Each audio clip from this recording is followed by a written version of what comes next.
This is News 3 at 6. Slowly, we are getting there. We only have to deal with one more day of the extreme cold. The temperature is expected to reach 30 below tonight. We have team coverage of this cold spell. Our crews checked on everything from fires to power outages today. But we start with meteorologist Dana Fulton with an update on conditions outside. Dana? It is very cold for us right now. We are expecting that cold air to stay with us all night through Thursday morning. But the good news, the tides start to turn for us late in the day on Thursday and for Friday. Right now, it is 16 degrees in Madison and in Lone Rock. Right now, it feels like 31 degrees below zero for us in Madison, 35 degrees below zero in Lone Rock, and 35 below zero in Janesville. So that wind chill is going to be a huge factor for tomorrow morning, even as our temperatures come close to record-breaking lows. Our wind chills are going to be much lower for us. That wind chill warning is actually in effect until 10 o'clock now for areas west of Dane County included in that. And to areas to the east, it goes until noon. Temperatures later in the day are going to steadily become just a little more bearable from west to east throughout southern Wisconsin. However, we do still have that alert day in the forecast for tonight and for Thursday, as temps are going to be very cold to start off the day. The record low is 22 degrees below zero. That was set in 1985, and we are forecasting for 30 degrees below zero to start off the day. By the afternoon, we'll be close to 4 degrees below zero, and by the weekend, we'll be close to 40. We'll take a closer look at what's ahead for your forecast in just a few minutes. All right, Dana, thanks. And we've got to keep the kids busy again tomorrow. The Madison School District canceling classes again on Thursday. The fourth day in a row the district is closed because of weather. UW-Madison also remains closed. Once again, that'll be until noon tomorrow.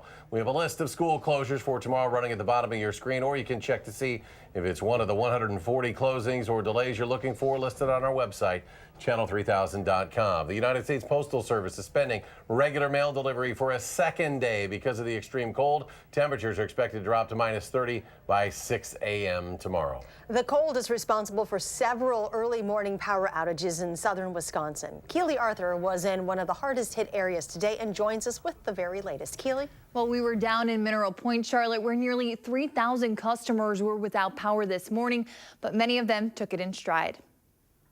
Hi, Arlene. I am. How are you? As the new owner of Midway Bar and Grill, I took over October 15th of this last year. Nicole Fall is doing everything she can to drum up business for the Mineral Point restaurant. Try Pepsi. Do you want ice or just the can? And that includes staying open on a day where everywhere else seems to be closed. I called off my help, so it's just me running the show today. Aside from flying solo, Okay, are we going to do large today? Fall dealt with the added stress of an early morning power outage. My dad called me and wanted me to check things out, and I said I was not getting out of bed.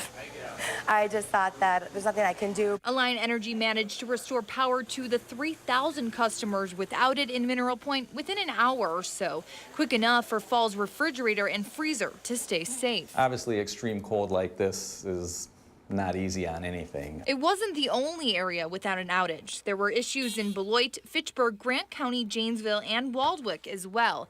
Madison Gas and Electric responded to an outage near McFarland this morning. A spokesperson said they have staff working 24/7 this week to make repairs quickly. We're going to be able to get service restored in a relatively timely fashion so that you wouldn't be in an extreme condition just sitting in your house in the cold. If your power does go out, though, and you're in the Mineral Point area, you know where to head to. If someone needs a place to go, a place to warm up, warm food, I'm here, I'm close, I can offer it. Now, these outages aren't caused by overuse of energy, rather equipment failure. Insulators, fuses, and other pieces can become brittle in this extreme cold. Keely, thank you. A Grant County man is being treated for hypothermia. The 76-year-old man was found outside a home in rural Hazel Green yesterday. First responders say he was outside for about an hour before they got there. And if you must go outdoors, they remind you it's important to bundle up. As long as Wisconsin is under this wind chill warning, which is again until 10 tomorrow, it'll take just 5 minutes for frostbite to set in. UW Health has had 7 cases of frostbite since midnight. Frostbite, your body's way of protecting your inner organs like your heart, by cutting off circulation to your extremities, your feet, hands, and nose. Madison firefighters are also taking extra precautions to stay safe. 10 units responded to a duplex fire on the far east side on Buckeye Road around 3 o'clock this morning. A neighbor saw flames coming from the roof, and the person living in the house was able to get out safely with no injuries. Temperatures were around 20 degrees below zero at the time of the fire without the wind chill. Crews worked in shifts to try to limit their exposure to the cold and the quickly freezing water. A city metro bus was also brought in to help keep the firefighters warm. Madison's fire chief says he cannot remember a colder fire scene in his 3 decades as a firefighter. It's the coldest fire I've ever been involved in since I've been on the Madison Fire Department for 30 years. Anytime you play with water in these temperatures, a lot of bad things can happen. So the engines, we want to make sure we don't have mechanical problems and have them freeze up. The cause of the fire is still under investigation. And firefighters were also called out this afternoon to a garage fire. This was in Brooklyn. The flames started spreading from the garage to the house by the time crews arrived. 5 departments responded. No one was injured in that fire. And as you just saw, the cold represents, I should say, a lot of challenges for our first responders. Rock County reporter Adam Duxter shares how those in Janesville are doing. Adam? Well, Eric, the sub-zero temperatures kept many of us indoors today, but with those tasked with keeping us safe, that wasn't an option. We still have crimes being committed. People are still going to be out there trying to take advantage of other people. Janesville police officer Glenn Hageman is on his normal afternoon patrol, just like he would be any other day. The only difference being that today is not like other days. You don't have your normal traffic accidents, and you don't have your normal thefts and things like that. Because in addition to fighting crime, Janesville police are also fighting the cold. It's not like we deal with these record cold temperatures all the time. Getting into a vehicle and realizing that the steering isn't working the way it is. So, I'm not going to respond, responding at a real high speed.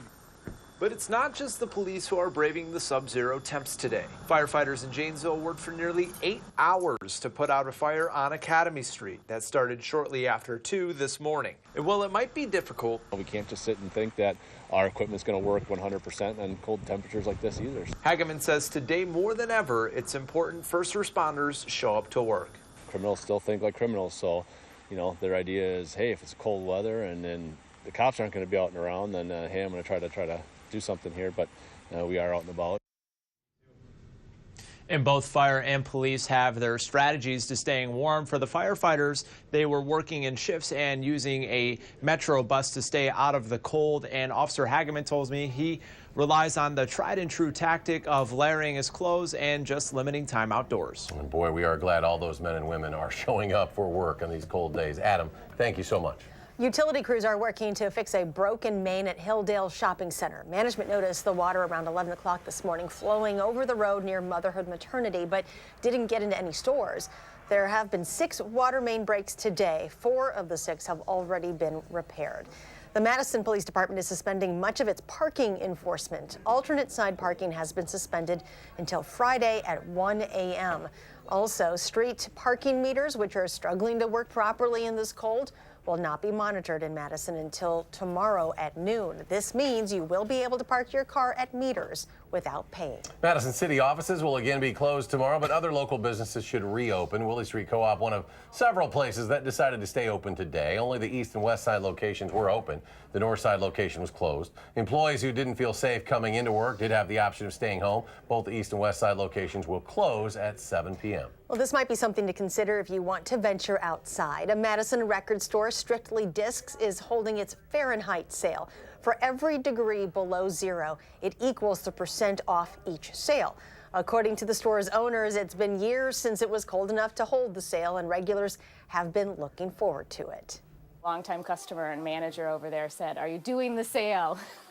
Because he remembered from 5 years ago. And I said, "Oh, of course. I think we're going to do it on Wednesday when it really makes a difference." So people are excited. It's just kind of a way to make some fun out of what for most of us is unpleasant. The store is open until 8 o'clock tonight if you want to pick up any music. And the folks running the ice castles hope to reopen tomorrow in time for Lake Geneva's annual Winterfest. They're closed all day today. Anyone who bought tickets will receive an email and text about visiting on a different date or getting a refund. Be sure to download our Channel 3000 weather and traffic app.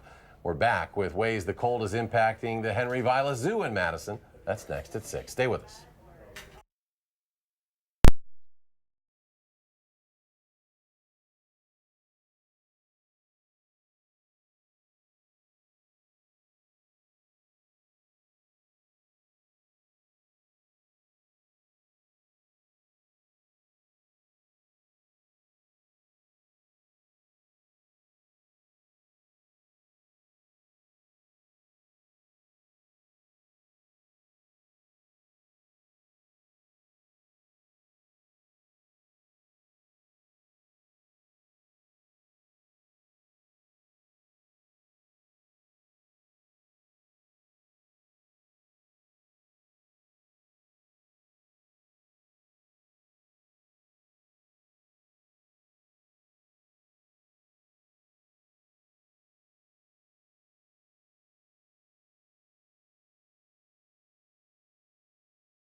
Welcome back. The life of a zookeeper in Wisconsin also includes some very cold days. Chris Lewinberg shares the precautions the Henry Vilas Zoo is taking for its animals.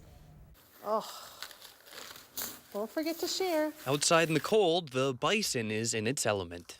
I'm very cold. We'll just leave it like that. Joseph Tarcangelo feels less like the bison. I'm a Florida boy, so I just moved up here from Orlando. And more like an alligator who wandered into the tundra. And these negative temperatures definitely have us a little on edge in regards to making sure that we prepare for these animals. But as the deputy zoo director at Henry Vilas, he and the zookeepers have a responsibility to keep these animals safe. What we have keepers doing today is just taking a look at making sure every animal has proper food, making sure that they have essential water to be able to drink, and then also we take a look at their warmth. So what are we providing for these animals in regards to keeping them warm with these extreme temperatures? The bison is built for these cold temps. A bison's back can be compared to a snow-covered roof, and as we see snow on them, we know that their bodies are functioning the way that they're supposed to. Other animals like the polar bear and the camel are happy cold dwellers, but that doesn't mean that they don't need some help out there. Even though their wild counterparts should be able to withstand it,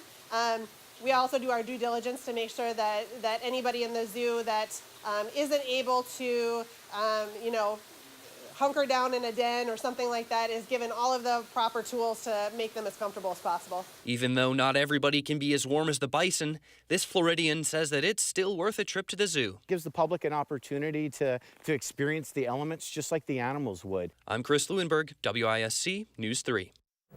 The zoo is open to the public during the cold weather. They just ask that visitors stay safe and think ahead. You know he's loving that from Florida, right? Well, we really don't recommend doing this with the wind chills this cold, but earlier this morning, Eeyore and Spider-Man were spotted driving around Madison in that Jeep Wrangler with the top down. And we also saw some folks out riding their bicycles today. Again, not something recommended by the experts in these conditions, but of course we know Madison is a city known for its bicycle enthusiasts. I didn't know Spider-Man and Eeyore were friends. I didn't know that either. They were Learn something new every time on this program. They were just trying to put a smile on people's faces. The really good news is, though, after hearing all of these stories, well, the end is in sight. If we can make it through tomorrow, things are looking so much better for Friday and pretty nice for the weekend. Dana's talking to warm up next in her first alert forecast.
On January 30th, 1951, 68 years ago to the day, Madison set its all-time coldest temperatures of -37 degrees without the wind chill. And these are the front pages of the papers from that afternoon and the next day.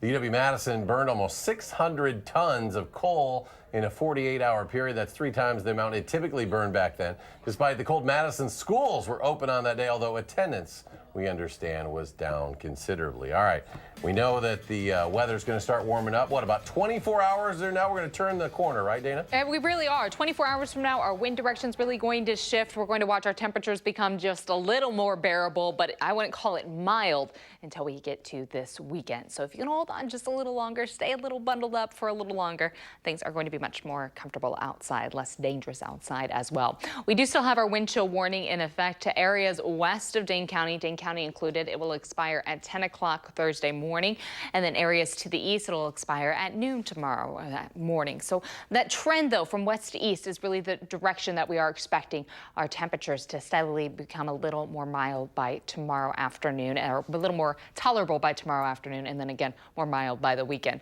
Wind chills this morning at the airport picking up about 48 degrees below zero for us in Madison. In Platteville, though, 58 degrees below zero. Baraboo, 52 degrees below zero. As you can see, it felt very cold outside this morning. Again, I skipped out this morning with my dog for just a few minutes, and my eyelashes were frozen as soon as I came back inside. Crusty. Looking at our Doppler track right now, it is calm for us. We may see a few flurries late in the day tomorrow, but not expecting any accumulating snowfall for us. us. Our high pressure still ridging to the west through the plains, sending us that westerly flow. As it slowly sinks south, our wind direction is going to shift, and that shift in our wind direction gives us a southerly flow, a little warmer air moving in, and it's going to help our temperatures rebound significantly for Saturday, Sunday, and even into Monday. We won't have another major cool down for us for several days, so we can enjoy the temperatures being mild for a little bit. Overall wind chills to start off tomorrow morning, anywhere from 30 to 50 degrees below zero likely for us around Madison. Again, some isolated areas may get close to 60 degrees below zero to start off the day. Notice, though, towards Iowa, they're hovering a little closer to 20 to 30 degrees below zero, a little more mild towards Iowa, and that trend starts to shift towards us. By later on in the day, we still are feeling below zero, but by Friday morning, it starts to get a little better outside. It feels like we're closer to 13 degrees below zero, and towards Des Moines, they're almost at zero as far as what it feels like outside. We do still have an alert day in the forecast for tonight and for Thursday, even after that wind chill warning is canceled for us tomorrow, whether that's at noon or at 10, wherever you may be. It's still going to be very cold outside and dangerously cold in the afternoon, especially for anybody very young or very old or a weakened immune system. We want you to stay bundled up and stay safe, and then by the weekend it's going to be a little nicer outside. By tomorrow morning, temperatures close to 30 degrees below zero to start the day. Throughout the afternoon, we'll climb a little closer to zero, but not quite crossing that threshold. We have a slight chance for some flurries and light snow late in the day or at night. For Friday morning, we'll be close to about 5 degrees below zero, so that's close to our high for Thursday, and then we continue to warm up throughout the afternoon. Friday, we finally climb above zero. Temperatures will be in the teens for us. And that's a big swing. Looking at what we have from Thursday morning all the way to Sunday afternoon and evening, 73 degrees in the other direction for us, from 30 degrees below zero all the way up to 43 degrees by Sunday. So a big move in a good direction. Looking ahead to Sunday and Saturday, this is our next rain event coming through. But we are talking about just rain, since the temperatures will be so much warmer. Again, 30 degrees below zero for us tonight. Tomorrow will be close to 4 degrees below zero. So a cool day, chilly day, but we are going to watch that trend increase towards the weekend. Heading into your Friday, temperatures will be in the teens for afternoon highs. Overnight lows will stay in the single digits to start off your Saturday. Thankfully, we don't drop below zero. Saturday and Sunday hold a little rain that may mix with some flurries at night as temperatures drop close to freezing. And then we don't have another cool down until the middle of next week. So I do hope that you're able to enjoy the 40s for the weekend before the air becomes much cooler outside again. We'll catch up with Brewers TV sideline reporter and Madison native Sophia Minard, and she'll tell us why she's glad her mom taught her how to speak Spanish. The story's coming up in sports.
The Badger men's basketball team got back safely from Nebraska early this morning, and the cold didn't feel so cold because with the Badgers' 62-51 win in Lincoln, they're now 7-3 in the Big Ten after winning their 4th straight game. And the good news is they won, even though Ethan Happ didn't put up crazy numbers.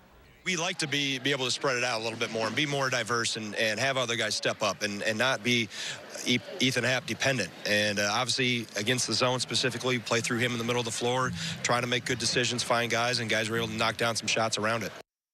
The Packers have a new wide receivers coach. Alvis Whitted played wide receiver in the NFL for 9 seasons with Jacksonville and Oakland. The last 7 years, Whitted has been the wide receivers coach at Colorado State University. Now he's joining the Packers staff as their receivers coach. Sunday in Atlanta, they'll play for the Lombardi Trophy, Super Bowl 53. The Los Angeles Rams and New England Patriots at Mercedes-Benz Stadium. It's right here on Channel 3. Kickoff just after 5:30 p.m. Sunday. Brewers pitchers and catchers report in spring training 2 weeks from today, and that's always a good thing. Last night at the annual Dugout Club banquet, Madison's own Sophia Minard was one of the speakers. Minard has been the Brewers TV reporter on Fox Sports Wisconsin. She had a front row seat for one of the greatest seasons in Brewers history last year. She says she could really tell how important it was to the entire state of Wisconsin. It was so much fun, and it was so great to see the reaction of people in the city and Brewers fans across the state. I think they just really connected with this team, and they had so much support, and they're a really likable team. So I think people are really excited to see what they can do now. Minard went to Edgewood High School and Marquette University, and she's bilingual. With so many Brewers from Spanish-speaking countries, it's a skill that's invaluable in her job as an interviewer on Brewers telecasts. And I have to give credit to my mom, Sylvia. She grew up and was raised in Costa Rica. So for us, we spoke Spanish at home. That was something that was really important to her. And at the time, I had no idea how that would help me professionally. But I think being in baseball, where 30% of the players are Latin, and that number continues to grow, it's a huge advantage. There's no doubt about it. And I think it's more than anything, it's about the relationships, and it's about people being comfortable with you, them being able to communicate with you. Our next Prep Mania game of the week is Tuesday when Monroe visits Monona Grove in a Badger South girls basketball game. We'll have it live on channel3000.com next Tuesday night at 7:15. Last night, former Badger hockey player Trent Frederick made his NHL debut against the Winnipeg Jets. He got into his first ever NHL fight, and Frederick pretty much took apart the Jets' Brandon Tanev. And what did Frederick's parents think about their son's actions? They were pumped. Oh my God. Well, they missed the high five, but, you know, hey, my kid can whoop your kid. Oh, my Frederick got gosh. 4 minutes and 19 seconds of ice time before he got into his first NHL fight. Probably popular with fans as well, right? Oh, yeah, they love him immediately. Immediate success. That's great. Final check, Dana Fulton. It is cold outside. We're going to stay cold overnight. Our alert day is still in the forecast for tonight and for all of Thursday, as our temperatures in the morning will drop even lower than they did this morning. We were at about 26 degrees below zero in Madison. We'll be closer to 30 degrees below zero to start off Thursday. Notice, though, by Friday, our cold snap ends. We're in the teens for afternoon highs, and by the weekend, we move in the other direction. A 73-degree increase by Sunday, close to 40 degrees with some rain coming through. So a big change for us by the weekend. We are ready for it. Thanks, Dana. Thanks for joining us for News 3 at 6. Enjoy your evening, and we'll see you back here at 10. Download the new Channel 3000 app and get alerted on your mobile device the minute news breaks. Wherever you go, be the first to know with Channel 3000.